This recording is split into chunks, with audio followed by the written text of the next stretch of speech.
आज तक रेडियो सुनता है सारा जहां।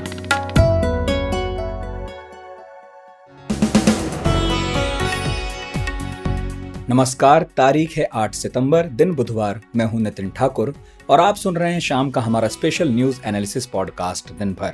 खबरों का वो कोना जहां हड़बड़ी और हंगामे से दूर दुनिया जहान की सबसे जरूरी खबरों के सटीक विश्लेषण को हम आप तक पहुंचाते हैं, बिल्कुल आसान भाषा में। तो अगले 30 मिनटों तक हमारे साथ बने रहिए और मैं झट से बताता हूं कि आज किन किन खबरों पर रहेगी हमारी नजर। तालिबान में नई सरकार बनने के बाद आज दिल्ली में अजीत डोभाल के साथ मुलाकात हुई रूस और अमेरिका के दो खास लोगों की। जानेंगे कि रूस और अमेरिका भारत से क्या साधने की कोशिश कर रहे हैं। फिर बात होगी करनाल में चल रही किसान पंचायत की, जिसे शुरू हुए 24 घंटों से भी ज्यादा का वक्त हो गया है। तो समझेंगे कि इस पूरे मामले का हल क्या दिख रहा है और किसानों की रणनीति आगे क्या होगी। बात चीन की भी होगी, जहां अमीरों का पैसा गरीबों में बांटने की पॉलिसी जल्द ला सकती है शी जिनपिंग की सरकार। तो ऐसा कैसे होगा और क्या चल रहा है चीन में, जानेंगे। और आखिर में बात होगी इंटरनेशनल लिटरेसी डे 2021 की। इस बार का थीम क्या है और इससे क्या हासिल करने की कोशिश कर रहे हैं हम, ये सारी बातें होंगी। लेकिन सबसे पहले हेडलाइंस लाई हैं खुशबू कुमार। शुक्रिया नितिन। नरेंद्र मोदी सरकार ने आज किसानों के लिए अहम फैसला लिया है। केंद्रीय कैबिनेट ने साल 2022-23 के सीजन के लिए रबी की फसलों के न्यूनतम समर्थन मूल्य में बढ़ोतरी की है। हरियाणा में 28 अगस्त के पुलिस लाठीचार्ज के विरोध में प्रदर्शन कर रहे किसानों की राज्य सरकार के साथ बातचीत विफल हो गई है। इन किसानों का कहना है कि राज्य सरकार के साथ उनकी बातचीत लगातार दूसरे दिन बेनतीजा रही और वे करनाल में लंबा प्रदर्शन कर सकते हैं।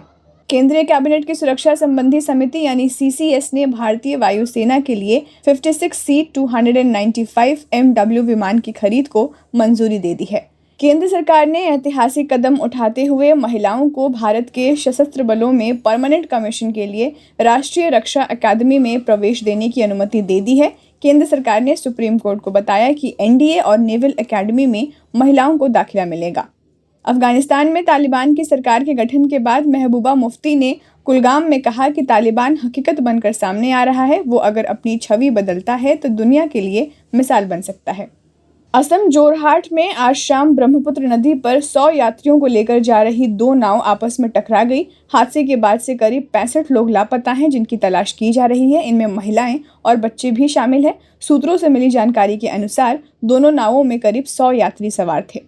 प्रधानमंत्री नरेंद्र मोदी की अध्यक्षता में आज यूनियन कैबिनेट की बैठक हुई। सरकार ने टेक्सटाइल सेक्टर के लिए प्रोडक्शन लिंक्ड इंसेंटिव स्कीम को मंजूरी दी है और टेक्सटाइल के प्रोडक्शन को बढ़ावा देने के लिए अगले 5 साल में 10,683 करोड़ रुपए खर्च करेगी। केंद्रीय सूचना और प्रसारण मंत्री अनुराग ठाकुर ने कहा कि टेक्सटाइल इंडस्ट्री के लिए घोषित PLI स्कीम से सीधे तौर पर 7.5 लाख लोगों को रोजगार मिलेगा। रक्षा मंत्री कार्यालय ने बताया है कि रक्षा मंत्री राजनाथ सिंह कल राजस्थान के बाड़मेर और जैसलमेर जाएंगे, वहां संचालन की समीक्षा करेंगे। MRSAM समारोह में भाग लेंगे और जैसलमेर में तैनात IAF कर्मियों के साथ बातचीत भी करेंगे। बिहार में बीजेपी के साथ सरकार में सहयोगी जनता दल यूनाइटेड की यूपी के चुनावी समर में उतरने की योजना बना रही है। राष्ट्रीय जनतांत्रिक गठबंधन के सहयोगी JDU ने यूपी में बीजेपी के साथ गठजोड़ करके चुनाव लड़ने की इच्छा जताई है। साथ ही ये भी कहा है कि अगर बीजेपी ने उसे सम्मानजनक सीटें नहीं दी तो वो राज्य में अकेले चुनाव लड़ेंगी। महाराष्ट्र की राजधानी मुंबई में बीते 3 हफ्तों में जहां कोविड के नए मामलों की संख्या दोगुनी हुई है, वहीं शहर में मानसून से संबंधित बीमारियां डेंगू मलेरिया के मामले बढ़े हैं। जुलाई में डेंगू के 28 मामले थे, जो अगस्त में बढ़कर 132 पहुंच गए हैं। आज बाजार लगातार दूसरे दिन मामूली कमजोरी के साथ बंद हुए। सेंसेक्स 29 पॉइंट गिरकर 58,250 पर और निफ्टी 8 पॉइंट फिसलकर 17,353 पर बंद हुआ। और भारतीय क्रिकेट टीम एक बार फिर अगले साल इंग्लैंड दौरे पर जाएगी। इंग्लैंड क्रिकेट बोर्ड ने इस दौरे का आज शेड्यूल जारी कर दिया है। 2022 के इंग्लैंड के इस दौरे पर भारतीय टीम टेस्ट नहीं बल्कि छोटे फॉर्मेट की सीरीज खेलेगी। आप सुन रहे हैं आज तक रेडियो। पिछले 20-22 दिनों में अफगानिस्तान के हालात 180 डिग्री पलट गए हैं। जिस काबुल में अमेरिकी और अफगानी सैनिकों के बूटों की आवाज गूंजती थी, वहां अब तालिबान की अंतरिम सरकार बन गई है। इस सरकार में जो चेहरे हैं वो ये बताने के लिए काफी हैं कि इनका एजेंडा क्या रहने वाला है। साफ हो गया है कि तालिबान अपने एक्सट्रीमिस्ट हार्डकोर एजेंडे से बाहर नहीं आने जा रहा। भले वो कुछ भी कहते रहें, लेकिन जिन मोस्ट वांटेड लोगों को सरकार में जगह दी गई है वो इस सरकार के असली चरित्र को उजागर करता है। मसलन सिराजुद्दीन हक्कानी, खलील उर रहमान हक्कानी, जो पाकिस्तान परस्त भी हैं और FBI मोस्ट वांटेड की सूची में भी हैं। लिहाजा इस पर अमेरिका ने कहा है कि वो अफगानिस्तान की नई सरकार का असेसमेंट उनके कामों से करेंगे, सिर्फ बातों से नहीं। इसी कड़ी में दिल्ली में कुछ अहम बैठकें हो रही हैं जिनके राडार पर काबुल है। एक बैठक थी अमेरिकी खुफिया विभाग CIA के चीफ विलियम जे बर्न्स और NSA अजीत डोभाल की। दूसरी मीटिंग हुई secretary of Russian security council Nikolai Patrushev और अजीत डोभाल के बीच। ऐसे में रूस और अमेरिका भारत से बात करके क्या साधना चाहते हैं, ये पूछा मैंने इंडिया टुडे टीवी की foreign affairs editor Geeta Mohan से। देखिए, जो मुलाकात हुई, जो मीटिंग्स हुए, वो बहुत ही महत्वपूर्ण है। क्योंकि एक दिन पहले आप देखते हैं CIA चीफ यहाँ आते हैं इस्लामाबाद जाने से पहले, विलियम बर्न्स, और आज रूस के नेशनल सिक्योरिटी एडवाइजर के साथ अजीत डोभाल की पहली हाई लेवल बैठक होती है अफगानिस्तान पर। दोनों इसलिए इंपॉर्टेंट है क्योंकि भारत के लिए कुछ बहुत इंपॉर्टेंट कंसर्न्स हैं, जो ऐसे ही देश जिसका अभी भी इन्फ्लुएंस है तालिबान के ऊपर, वो सुलझा सकते हैं। एक आतंकवाद को लेकर भारत ने अपनी बात रखी और लश्कर तैयबा, जैश ए मोहम्मद जैसे जो आतंकवादी गुट हैं, जो तालिबान से ताल्लुकात रखते हैं, जो अलकायदा से ताल्लुकात रखते हैं, उनके ग्रोथ और टेररिज्म के बढ़ने के जो चांसेस हैं, कश्मीर में प्रॉब्लम्स बढ़ने के चांसेस है, उन सब के बारे में इन दोनों लीडर्स के साथ मुलाकात में भारत ने अपनी बात रखी। और ये भी जानना जरूरी है कि कोई भी स्टेबिलिटी की बात हो तो भारत के लिए इंपॉर्टेंट है कि अफगानिस्तान में स्टेबिलिटी हो, इंक्लूसिव गवर्नमेंट हो, और अगर इंक्लूसिव नहीं होगा तो रूस और अमेरिका को कुछ ना कुछ कदम उठाना पड़ेगा। ये भारत के लिए बहुत ही इंपॉर्टेंट था इन देशों को संदेश देना। गीता, नई सरकार के उद्घाटन कार्यक्रम में शामिल होने के लिए किन देशों को न्योते गए हैं और किन्हें जानबूझकर दूर रखा गया है? देखिए, जिन देशों को इनवाइट किया गया है वो 6 देश हैं अभी तक रिपोर्ट्स के मुताबिक, और उन 6 देशों को इनविटेशन इसलिए भेजा है क्योंकि कुछ ऐसे देश हैं जैसे कि पाकिस्तान, जो तालिबान के साथ ताल्लुकात उन्होंने रखा जब माहौल बहुत खराब था और तालिबान सैंक्शन था और तालिबान के जितने भी मेंबर्स थे वो आतंकवादी घोषित कर दिए गए थे। सऊदी अरेबिया, पाकिस्तान और UAE 3 देश थे जिन्होंने रिकॉग्नाइज किया था तालिबान की पिछली सरकार को। लेकिन अगर आप इस बारी देखें तो थोड़े पॉलिटिकल डायनामिक्स जो है वो बदल गए हैं।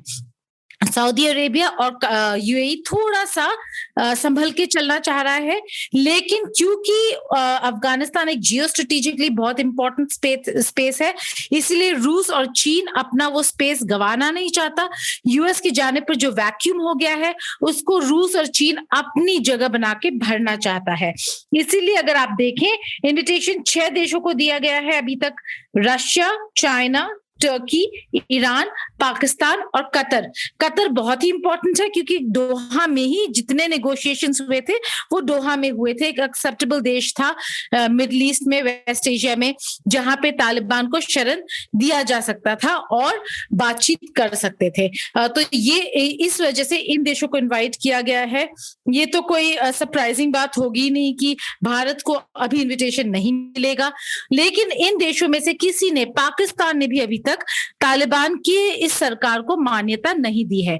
दे आर नॉट रिकॉग्नाइज्ड। जब तक तालिबान अपनी बात पर अमल नहीं करता, अपने प्रोमिसेस पर अमल नहीं करता, तब तक कोई ऐसा देश नहीं है जो आगे बढ़कर तालिबान की सरकार को मान्यता देगा, क्योंकि उनको जरूरी है जानना कि आतंकवाद और आतंकवादियों का सपोर्ट ये बंद करे और विमेन पार्टिसिपेशन लाए अपनी सरकार में। लेकिन दोनों तरफ अगर आप देखें, एक तरफ अमेरिका को परेशानी है कि हक्कानी नेटवर्क के सिराजुद्दीन हक्कानी को उन्होंने सरकार में डाला है, न केवल सरकार में डाला है, उनको गृह मंत्रालय दे दिया है। और दूसरी तरफ विमेन्स पार्टिसिपेशन की बात करें तो उनके कैबिनेट में एक भी औरत नहीं है, और आज उनके कल्चर मिनिस्टर ने कहा कि औरतें स्पोर्ट्स नहीं खेल सकती हैं, स्पोर्ट्स में नहीं जा सकती हैं। आगे चलकर अगर आप देखें प्रोटेस्ट हो रहे जहां पर तालिबान के फाइटर्स अब औरतों पर जुल्म ढाना शुरू कर दिया है उन्होंने, और मारपीट करना शुरू कर दिया है। ऐसे माहौल में इन्विटेशंस तो गए हैं, देखना होगा कि ये 6 देश जाएंगे या नहीं, और अगर जाते भी हैं तब भी इसका मतलब कतई ये नहीं है कि वो लोग इस तालिबान सरकार को मान्यता देने वाले हैं। ये तब तक नहीं होगा जब तक तालिबान अपने जितने भी प्रॉमिसेस हैं उस पर अमल नहीं करता।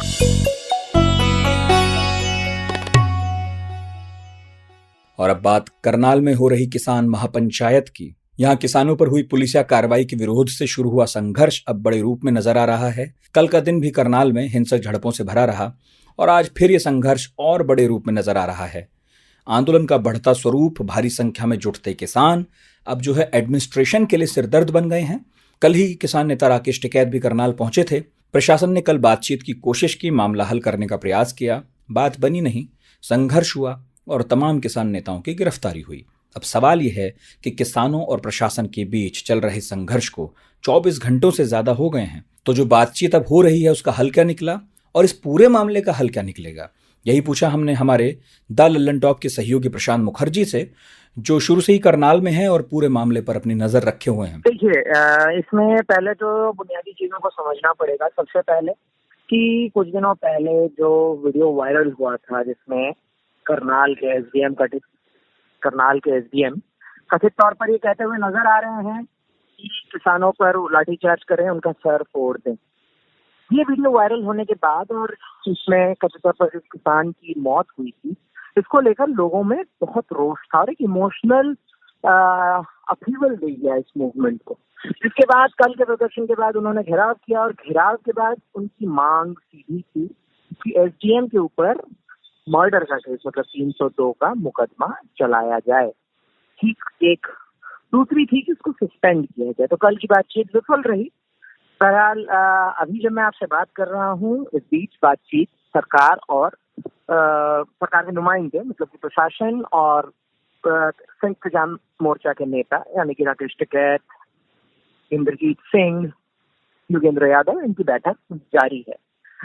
हल ऐसा कहना मुश्किल है क्योंकि सरकार ऐसे मत होती नजर नहीं आ रही है। इसका एक मुख्य कारण है कि अपने ही अधिकारी पर 302 का मुकदमा कोई सरकार कैसे लगाएगी, ये एक बड़ा सवाल इसमें आ रहा है। जो सोर्सेज बता रहे हैं, जो सूत्रों से पता चल रहा है, सरकार शायद इंक्वायरी के लिए तैयार हो जाए, लेकिन सस्पेंशन पर किसी तरह का आदेश सरकार देने में अभी नहीं नजर आ रही है। मतलब ये जो सूत्रों से हमें खबर पता चली कि फिलहाल ये स्थिति यहाँ पर बनी हुई है।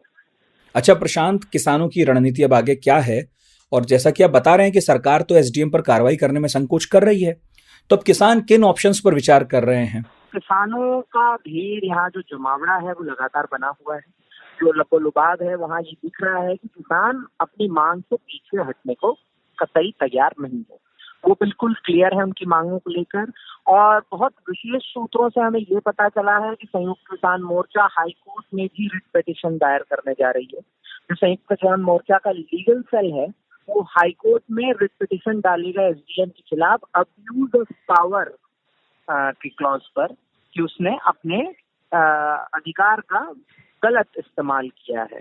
इस पर एक रिट पिटीशन भी दायर करेगा। ये फिलहाल यहाँ का माहौल है। यहाँ पर किसानों की तादाद लगातार सुबह से बढ़ी है। शाम के वक्त भी किसान डटे हुए हैं। अलग अलग गुरुद्वारों से लंगर यहाँ पहुंचा है और तमाम तरह से अरेंजमेंट्स किए हुए हैं। यहाँ अरेंजमेंट्स किए जा रहे हैं।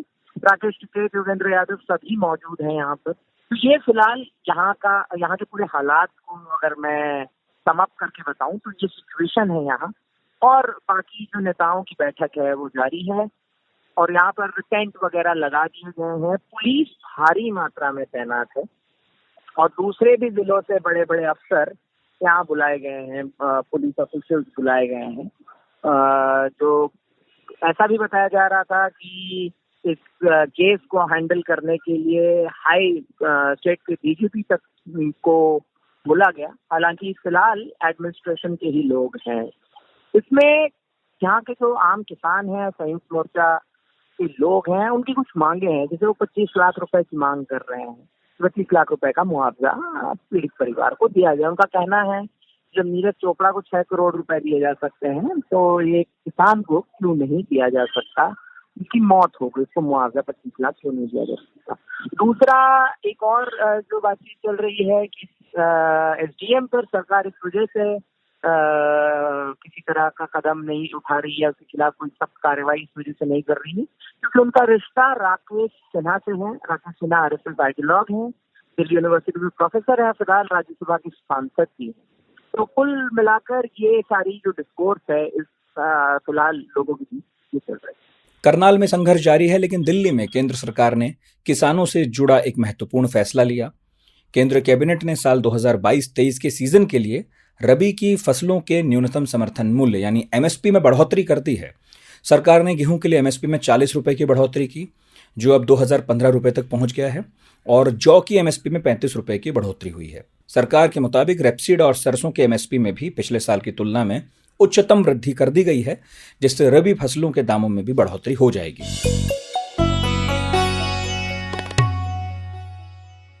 चीन के बारे में हम सब जानते हैं कि वो वामपंथी देश है। ये और बात है कि उसका इकोनॉमिक मॉडल कहीं से भी वामपंथ के आदर्शों के आसपास भी नहीं है।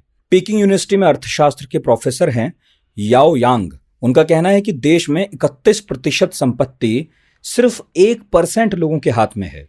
यही दिखाता है कि चीन में मुट्ठी भर लोग अमीर हैं और बाकी गरीब। तो कोई शक नहीं कि चीन के शहरों में चकाचौंध अमेरिका के जैसी है, लेकिन गांव देहात के स्कूलों, घरों, अस्पतालों की हालत खराब है। इस लगातार बढ़ती इकोनॉमिक डिस्पैरिटी पर नजर राष्ट्रपति शी जिनपिंग की भी है। शायद इसीलिए उन्होंने अब कॉमन प्रॉस्पेरिटी कार्यक्रम की तरफ बढ़ने के संकेत दिए हैं। हालांकि ये कार्यक्रम लागू कैसे होगा इसे लेकर अभी धुंधलका है, लेकिन एक्सपर्ट्स कह रहे हैं कि जिनपिंग की चाहत बहुत सारे चीनी पूंजीपतियों को भारी पड़ सकती है, इसलिए डर का माहौल भी है। शिनजियांग प्रांत से तो खबर यह भी है कि 52 पॉइंट्स का प्रोग्राम जारी हो गया है। तो हमने इस बारे में बात की मनोज केवल रमानी से, जो बेंगलोर के तक्षशिला इंस्टीट्यूशन में चाइना स्टडीज पढ़ाते हैं। मनोज, कॉमन प्रॉस्पेरिटी की बात जो हम सुन रहे हैं, ये क्या वाकई कोई गंभीर योजना है शी जिनपिंग की? जी बिल्कुल, अगर आप देखें ये कॉमन प्रॉस्पेरिटी की जो बात है, ये ऐसा नहीं है कि हमने ये बात पहले नहीं सुनी है। ये बात हमेशा से रही है कि कॉमन प्रॉस्पेरिटी एक बड़ा सा गोल रहा है, पर उस गोल का मतलब क्या है वो अलग वक्त पे अलग तरीके से इसको देखा गया था। इस बार क्या हुआ है कि अगस्त की मिडल ऑफ अगस्त में जब इनकी एक मीटिंग होती है सीनियर कम्युनिस्ट पार्टी लीडर्स की, बीजिंग के सामने एक रिजॉर्ट, बीच साइड रिजॉर्ट है पेटाइहा, वहां पे इनकी मीटिंग होती है। उस मीटिंग के बाद, और उसमें क्या होता है वो किसी को पता नहीं चलता, पर उस मीटिंग के बाद जब पहली पब्लिक मीटिंग हुई थी शी जिनपिंग की, तो वो थी central committee for financial and economic affairs की मीटिंग। उस मीटिंग में जो स्टेटमेंट निकला था, उस स्टेटमेंट में बात की थी कि भाई कॉमन प्रॉस्पेरिटी एक हमारा बड़ी योजना है जो चलेगी, और अलग अलग मिनिस्ट्रीज ने भी कॉमन प्रॉस्पेरिटी की तरफ क्या काम किया है उस पर उन्होंने टिप्पणी की थी कि भाई हमने ये काम किया है। तो गंभीर योजना है और उसको अभी शेप दिया जा रहा है कि भाई कॉमन प्रॉस्पेरिटी का मतलब क्या होता है। और वो जो मीटिंग हुई थी, उस मीटिंग के बाद जो स्टेटमेंट था उसमें कुछ हमें बातें पता चली थी। जैसे उन्होंने कहा था कि भाई पार्टी ने सीख लिया है कि भाई गरीबी का नाम सोशलिज्म नहीं है, तो हम गरीबी नहीं चाहते हैं, ना ही हम ऐसी इगैलिटेरियन सोसाइटी चाहते हैं जिसमें हर किसी के पास सामान्य तरह की चीजें हो, या वो नहीं चाहिए, वो सोशलिज्म हम नहीं चाहते हैं। पर हम इतना चाहते हैं कि भाई हमने पहले क्या किया था कि पहले कुछ लोगों को अमीर होने दिया था, पर अब हमें और लोगों को अमीर होने देना है और हमें सोसाइटी में एक बैलेंस लाना है। उससे हमें पता चलता है कि भाई पॉलिटिकली शी जिनपिंग का ऑब्जेक्टिव है कि भाई जो इनइक्वालिटी है सोसाइटी में उसे हमें एड्रेस करना पड़ेगा, कम करना पड़ेगा, क्योंकि इनइक्वालिटी एक बहुत बड़ा पॉलिटिकल इशू है। अच्छा, ये बताइए कि जिनपिंग को ये किसी दबाव में सूझा या ये ऐसी कोई रणनीति है जिसके बारे में पहले से सोचा गया होगा? देखिए, पॉलिटिकल उद्देश्य तो है, पर ये ऐसा नहीं है कि ये ओवरनाइट बात आई है, कि ऐसा नहीं कि ओवरनाइट बात थी। क्योंकि अगर आप 2017 में जाके देखें, जो उन्होंने 19th पार्टी कांग्रेस से स्पीच दी थी, उसमें उन्होंने कहा था कि ये जो नई सदी आएगी, जो नई एरा आएगी, वो उसमें हमारा गोल है कि हम अल्टीमेटली कॉमन प्रॉस्पेरिटी सबके लिए लेकर आए। पर उसका मतलब क्या था वो हमें तब पता नहीं था, क्योंकि ये सब बातें हमेशा लिखी रहती है प्रोपेगेंडा में, लेकिन उनका मतलब सिर्फ तब पता चलता है जब कोई नेता उस बात को इंटरप्रेट करके दिखाता है कि मेरा ये मतलब है इस बात का। तो अभी हमें उस बात का मतलब पता चल रहा है, पहली चीज ये है। दूसरी तरफ से जैसे आपने कहा कि पॉलिटिकल मतलब है, क्लियरली पॉलिटिकल मतलब है, क्योंकि जब किसी सोसाइटी में एक तरफ पार्टी होती है और पार्टी का राज होता है, और उस सोसाइटी में फिर आपके पास कैपिटलिस्ट है, जो बड़े बिजनेस है, बड़े व्यापारी है, जो रिसोर्सेज बहुत ज्यादा कमांड करते हैं, तो जाहिर है कि भाई जब दूसरे पावर सेंटर बनते हैं तो एक पॉलिटिशियन जो टॉप डाउन कंट्रोल चाहता है, जो चाहता है कि भाई एक ही पार्टी का स्टेट रहे, पार्टी सबसे डोमिनेंट रहे, उसे ये हजम नहीं होता है। तो वो चाहेगा कि ये दूसरे जो पावर सेंटर बन रहे हैं उनको भी थोड़ा लेवल पे काटा जाए। तो एक तरह से एक पॉलिटिकल मोटिव भी है, पर उसे सिर्फ पॉलिटिकल मोटिव से देखना, ये छोटी नैरो पॉलिटिकल मोटिव देखना गलत होगा। हमें ये एक पूरी मुहिम है, पूरी योजना है, जिससे आप जो स्टेट, सोसाइटी और बिजनेस का जो रिश्ता है उसको आप रीड्रॉ कर रहे हैं। भाषा के ग्रामर से मिले कब, क्यों, कैसे, कहां, किसने, ये ऐसे शब्द हैं जो सेंटेंस में जुड़ जाएं तो उसे सवाल बना देते हैं। और सवालों के बारे में आइंस्टीन ने कहा था, the important thing my friend is not to stop questioning. मैं हूं नितिन ठाकुर और लेकर आया हूं एक ऐसा पॉडकास्ट जिसमें हम हर टॉपिक का रेशा रेशा खुलने तक सवाल पूछने से थकते नहीं। यहाँ हम बात करते हैं समंदर में दफन इतिहास से लेकर आसमान में उड़ते साइंस तक की। तो हर गुरुवार मेरी दुकान पर मिलेगा 4 किताबों के बराबर ज्ञान। आज तक रेडियो पर पढ़ाकू नितिन में, हमारी वेबसाइट के अलावा एप्पल पॉडकास्ट, गूगल पॉडकास्ट और स्पॉटिफाई पर भी। किसी भी इंसान के व्यक्तित्व में निखार लाने के लिए जरूरी है कि वो साक्षर हो, और इसी को ध्यान में रखते हुए हर साल विश्व साक्षरता दिवस मनाया जाता है। वर्ल्ड लिटरेसी डे 8 सितंबर को होता है ये। और भारत में अगर साक्षरता की बात करें तो पूरे विश्व की साक्षरता दर से यहाँ 84% कम है। देश में सबसे ज्यादा लिटरेसी रेट केरल का है, जहां 93% लोग लिटरेट हैं। तो दूसरी तरफ बिहार की साक्षरता महज 63.82% है, यानी सबसे कम है। इस बार लिटरेसी डे की थीम है literacy for a human centred recovery, narrowing the digital divide. तो डिजिटल डिवाइड पर गौर करें तो टर्म तो आपने बहुत बार सुनी होगी। कोरोना काल के सबसे चर्चित शब्दों में से एक है ये। यूनिसेफ ने मार्च 2021 में एक रिपोर्ट में दावा किया था कि भारत में हर 4 में से एक ही बच्चे के पास इंटरनेट की सुविधा है। वहीं केंद्रीय शिक्षा मंत्री धर्मेंद्र प्रधान ने भी माना कि देश के 24 राज्यों में लगभग 3 करोड़ स्कूली बच्चों के पास डिजिटल डिवाइस नहीं है। तो पहले समझते हैं कि इस बार के लिटरेसी डे की थीम का महत्व क्या है और इससे क्या हासिल करने की उम्मीद है हमें। ये सवाल मैंने पूछा रोटरी इंटरनेशनल के अध्यक्ष शेखर मेहता से।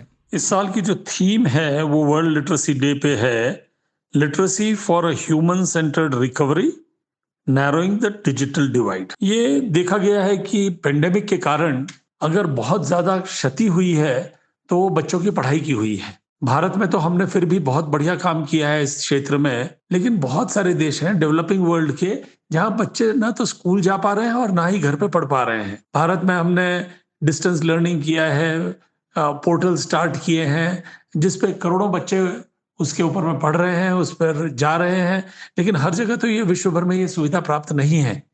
इसलिए जरूरी ये है कि ये देखना है कि कैसे लिटरेसी को रख के एक नींव रखी जाए कि ह्यूमन सेंटर्ड रिकवरी हो सके। ये जो पेंडेमिक से रिकवरी होनी है उसके अंदर में एजुकेशन का एक बहुत बड़ा रोल रहेगा और उसी पे फोकस करने की जरूरत है। और एक फोकस और रहेगा कि कैसे डिजिटली हर एक को स्किल्ड कर दिया जाए। डिजिटली स्किल्ड करना इसलिए जरूरी है कि इस पेंडेमिक ने हमें और ज्यादा ये समझा दिया कि डिजिटल वर्ल्ड बहुत ज्यादा जरूरी हो गया है। हम सब जूम कॉल पे इतना ज्यादा डिपेंडेंट हो गए हैं, वर्चुअल वर्ल्ड पे इतने डिपेंडेंट हो गए हैं क्योंकि 1-1.5 साल से कितने करोड़ों लोग ऑफिस नहीं जा पा रहे हैं, स्कूल नहीं जा पा रहे हैं, डिस्टेंस लर्निंग हो रही है उनकी। तो ये अगर डिजिटल स्किल्स नहीं होंगे तो वो इसका बेनिफिट नहीं उठा पाएंगे। तो ये एक बहुत बड़ा फोकस है कि लिटरेसी के ऊपर। लिटरेसी बहुत ज्यादा जरूरी क्योंकि बच्चों का जो लर्निंग लॉस हुआ है वो मेकअप होने की जरूरत है और उसके अंदर में टेक्नोलॉजी भी आ जाए, उनको डिजिटल स्किल्स भी उनकी डेवलप हो जाए, इसे देखने की बहुत जरूरत है। अच्छा शेखर जी, भारत में साक्षरता दर चिंता का विषय है, देश में लॉकडाउन के बाद ये और भी नीचे गिरी है। ऐसे में सरकार और आप जैसी जो संस्थाएं हैं इस डायरेक्शन में क्या काम कर रहे हैं? जी हाँ, भारत में साक्षरता दर एक बहुत बड़ी चिंता का विषय है और सरकार इसके बारे में सोच रही है। और आपको बड़ी खुशी होगी, रोटरी इंटरनेशनल का ये भारत के अंदर में सबसे बड़ा फोकस ही यही है कि इंडिया को 2027 तक के अंदर में गवर्नमेंट के साथ में काम करके साक्षरता दर को ले जाना है 95% के करीब। लास्ट सेंसस में 75% थी, अब हो सकता है ये 80% तक पहुंच जाए, लेकिन आज भी 15 से 17% भारतीय एडल्ट इलिटरेट है। अगर उन्हें लिटरेट न किया जाएगा तो भारत की जो साक्षरता की दर है वो तो जा ही नहीं सकती है 95% के आसपास।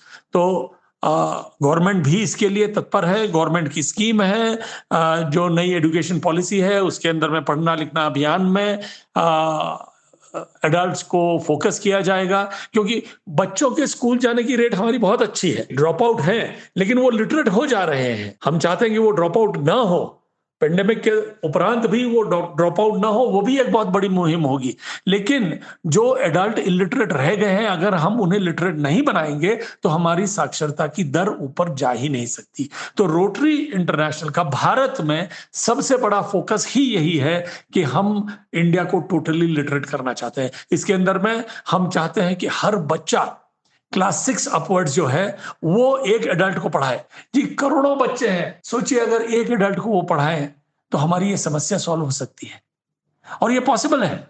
और सिर्फ बच्चे ही नहीं, रोटरी ने बड़ी बड़ी संस्थाओं में जिनकी मेंबरशिप करोड़ों में है, लाखों में है, उनके साथ ऑलरेडी पार्टनरशिप करी है, और हम उस पार्टनरशिप के थ्रू अब एडल्ट्स को पढ़ाना शुरू करेंगे। बस ये रुका हुआ है सिर्फ पेंडेमिक के कारण।